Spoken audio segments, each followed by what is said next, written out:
আমার নবী সাহাবীদেরকে ডাক দিয়া বলে, সাহাবীরা আমার বলো তো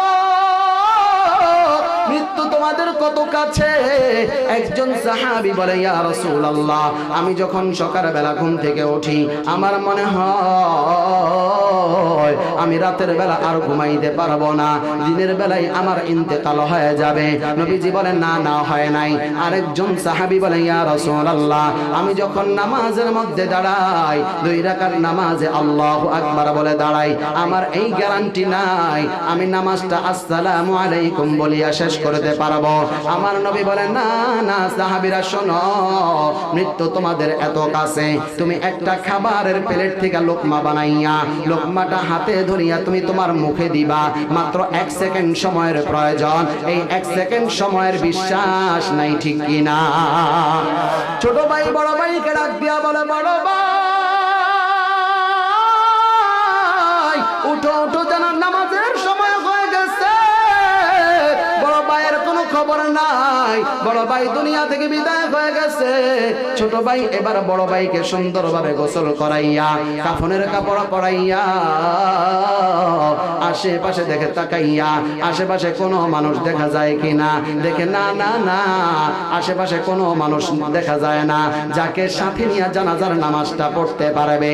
হঠাৎ করে খেয়াল করে দেখতেছে দূরে একটা খেজুরের বাগান দেখা যায়। ছোট ভাই হাঁটি হাঁটি পা পা করে খেজুরের বাগানের দিকে রওনা হয়ে গেছে। খেজুরের বাগানে যাইয়া দেখে খেয়াল করিয়া একজন মালি কর্মচারী খেজুরের বাগানের মধ্যে কাজ করতেছে। ছোট ভাই ডাক দিয়া বলে, মালি ভাই তোমার কাছে আমার একটা আবদার। মালি ডাক দিয়া বলে, কি বলবা বলো। ছোট ভাই বলে, শোনো, আমার বড় ভাই দুনিয়া থেকে বিদায় হয়ে গেছে, আমার বড় ভাইয়ের জানাজাটা পড়ার দরকার। মালি ডাক দিয়া বলে, ছোট ভাই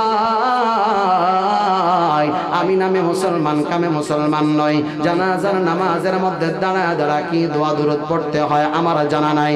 ও চাঁদপুরের মুসলমান ভাই,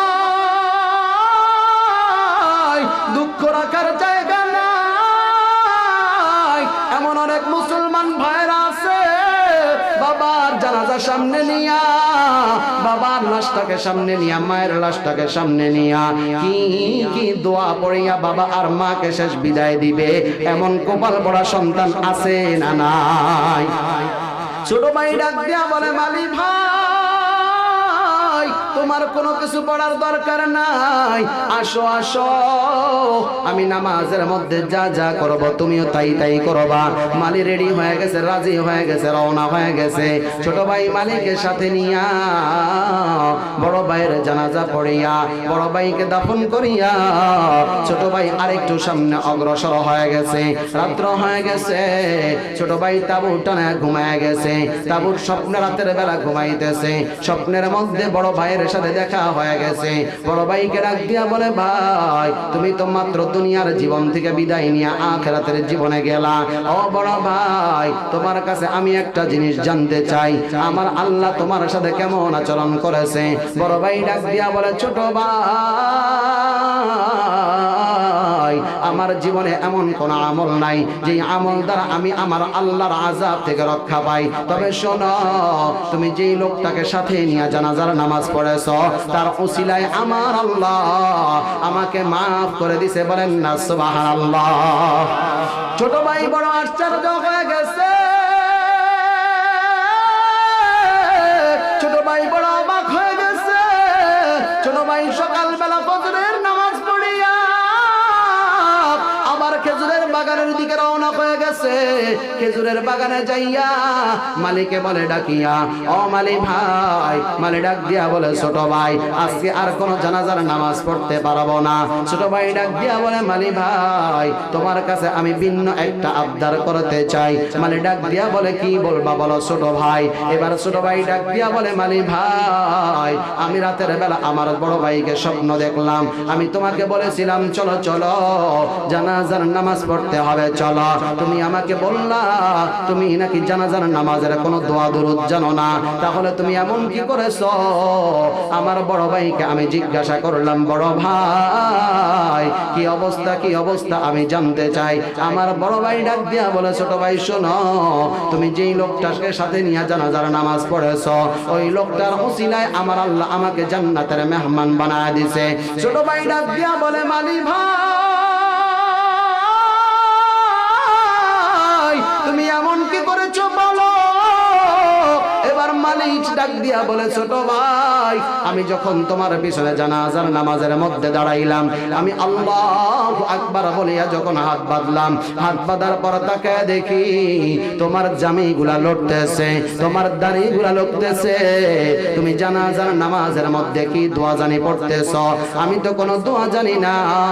আমি আমার আল্লাহকে ডাক দিয়া বললাম, আল্লাহ